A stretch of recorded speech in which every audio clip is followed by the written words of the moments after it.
Igbo kwen ya kwen ya ọhaneze ndị Igbo kwen ụlọ ndị ọzọ na-afụ ebe mụ na ụlọ Maazị Chidera afọ ife ji m wee mụrụ n'ụwa niile ụkwado MK Concept.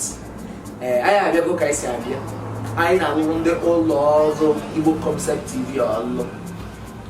Anyị nọ na Anambra steeti dịka isi wee fụ, anyị ga-afụkwanụ nwoke mmasịrị ọfụma, nwoke dị oke mma achọ ka ijiri ọnụ gị wee gwa mba ụwa ife gbasara gị n'afọ gị ka mata onye ewu.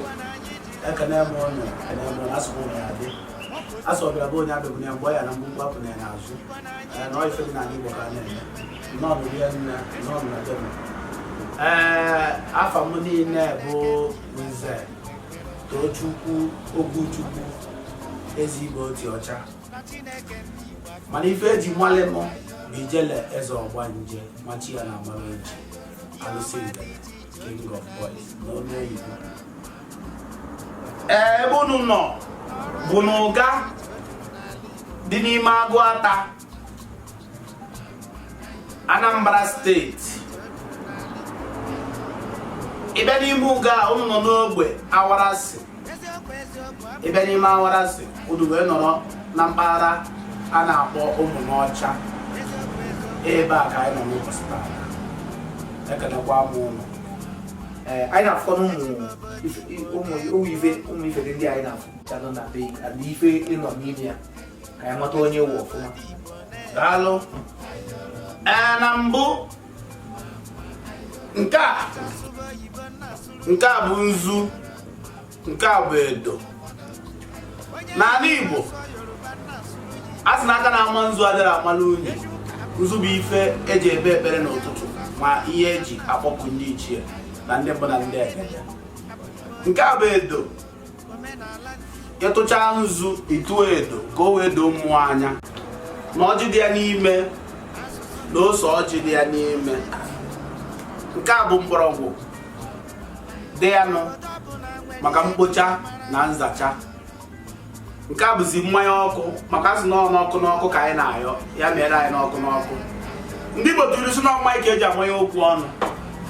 So onye ọbụla a na-eme n'ụwa bụ ihe ọdịnala, nkwu ike na-adị ya. Nke a bụ mgbịrịmgba.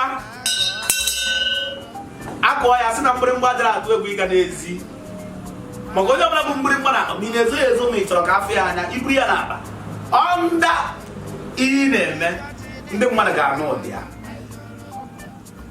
Nke a bụ eze nwaanyị mmiri m. Ajụrụ m ajụjụ gbasara ihe dị n'ụka, mana bifo mbido wee kwubi ya. Enwekwa onye na-akọjọ nke ọ na-eme, nke onye na-eme ya malekwa ya alụ. Ị na-eme ụka, ị na-eme ọdịnala, ya malụ ga alụ. But isiokwu dị ya bụ ịmakwa nke ị na-eme, aka ga-adịkwa ọcha. Aka gị dị ọcha, nke ị na-eme mmụọ ya anabata ya. Na mbụ ihe eji mara m before dịka ndị oyibo si wee kwe ya Prophet Tochukwu Charles aka Naked Wire Ojokomita. Abịa fọdụ na nza ndị n'ọnụ ụka ama na Bayelsa, mana nke a ga-abụ akụkọ mgbe ọzọ. Ihe mere m ji wee lapụ ụka wee baa n'omenala. Ọdịnala bụ ụzọ mbụ n'ụzọ eziokwu na ụzọ omume anyị.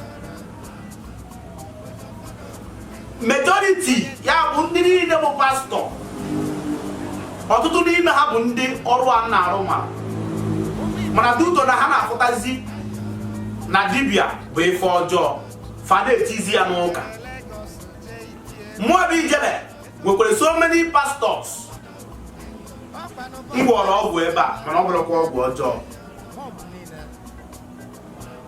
Onye nọrọ m ụwa bụ ọkwara ọdụm, mbụ ọkwara agada, oke ọba ọcha bụ dibịa ka o mere, dibịa mmiri na dibịa anyị na ọ maala ya mma. Fọwọ bụ ndị na-adịghị egbu eke mgbe gboo. Fọwọ bụ ndị na-adịghị agba akwụkwọ mgbe gboo. Fọwọ bụ ndị debere nsọ ala Igbo mgbe gboo. Anyị wee tolitebe, anyị wee gaba amụ anyị n'ụka nne na nna anyị fụ akara aka anyị nwere maka ihe ọbụla ị na-eme dịka ị na-eme pastọ nke a kpọrọ pastọ ọgbụgbọ ọgụ gị ga-esi na nwatakịrị wee bido mmadụ adịghị alụlọ dibịa na ịpụtara echi ịlụba dibịa a ga-enwe akụkọ akọwara iwee malite anda akụkọ a ga-agwa gị onye ịbụ afa nyerezie ya aka dudoro amụrụ anyị n'ụka nna anyị wee kpọrọ anyị tie anyị n'ụka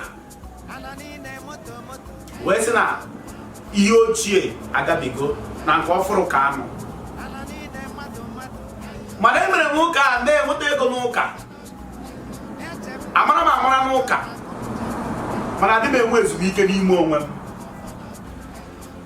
na mma na-achị azụ n'ọdịnala na ife nna m jide ebube ife obodo m jide ebube ife ogbe m jide ebube ife ndị nna nna m jide ebube na ife mmụọ bụ ijele eze ọgbọ ndị jide ebube wee bunye ọfọ agwụ ụfọdụ na-eje eje ụfọdụ na-ala ala anyị wee si ebe ahụ bịa n'Idumota irute n'Idumota sọsọ mmadụ ụfọdụ ụmụ agbọghọ ebe ahụ bụ ọkụ enu ilebe onye nke n'ụwa anya na tụrụ aza sheki